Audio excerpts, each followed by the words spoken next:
তো সেই গাইজ সোলমেটত মজা মজা জোতা কালেকশ্যন আহি গৈছে ইয়াতে চাব পাৰিছে এতিয়া আমি গোটেইকেইটা মিলাই ল'লোঁ ধুনীয়াকৈ জোতাৰ কালেকশ্যন আহি গৈছে আমাৰ ইয়াতে এতিয়া ছেটআপ হৈ যাব শ্লিপাৰ আহি গৈছে শ্লিপাৰ 299 পৰা শ্লিপাৰ আহি গৈছে আৰু শ্বুজৰ কালেকশ্যন চাব পাৰে এনেকৈ একদম সজাই ৰাখিছোঁ ধুনীয়াকৈ তো আপোনাৰ হাই এংকেলৰ এইকেইটা আহি গৈছে ল' এংকেলৰ আহি গৈছে আপোনাৰ মিৰাজত আহি গৈছে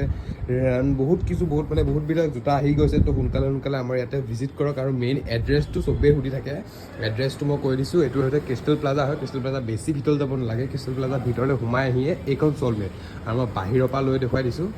তো মেইন বাহিৰৰ পৰা এইটো হ'ল ক্ৰিষ্টেল প্লাজা হয় ইলি মাল্টিপ্লেক্সৰ ওচৰলৈ আহিলে হ'ব ইলি মাল্টিপ্লেক্স এইপিনি গৰালি এইটো গৰালি মেইন ৰোডটো হয় তো ইলি মাল্টিপ্লেক্সৰ ছাইডত এইটো ক্ৰিষ্টেল প্লাজা ইয়াতে এইপিনি ধুনীয়াকৈ সোমাই গৈ ফাৰ্ষ্ট ফ্ল'ৰতে আছে আপোনালোকক আৰু ভালকৈ দেখুৱাই দিছোঁ তো এই আমাৰ জুবিন দাৰ ফটো লাগি আছে আমাৰ ইয়াতে তো ক্ৰিষ্টেল এছা প্লাজা এয়া এইপিনি সোমাই আহিয়ে প্ৰথম ফাৰ্ষ্ট ফ্ল'ৰতে আমাৰ শ্বপখন আছে তো মিনি শ্ব'বিলাক পাৰ হৈ তো এড্ৰেছটো ভালকৈ বুজাই দিলোঁ তো ইয়াতে সোমাই আহিয়ে দেখি পাই যাব নাইবা গুগলত চলমেট যোৰহাট নাইবা চলমেট ক্লথিং কিবা এটা মাৰি দিলে হ'ব সোমাই এইখন চলমেট তো thank you so' much video' চোৱাৰ বাবে সোনকালে ষ্ট'ৰত ভিজিট কৰক আৰু আমাৰ কালেকশ্যন বহুতো আহি আছে আৰু এইকেইটা আহিছে মেইন চলমেটখন এইখনৰ ইয়াত সোমাই আহিয়ে দেখিবই আৰু ঠিক আছে থেংক ইউ ছ' মাছ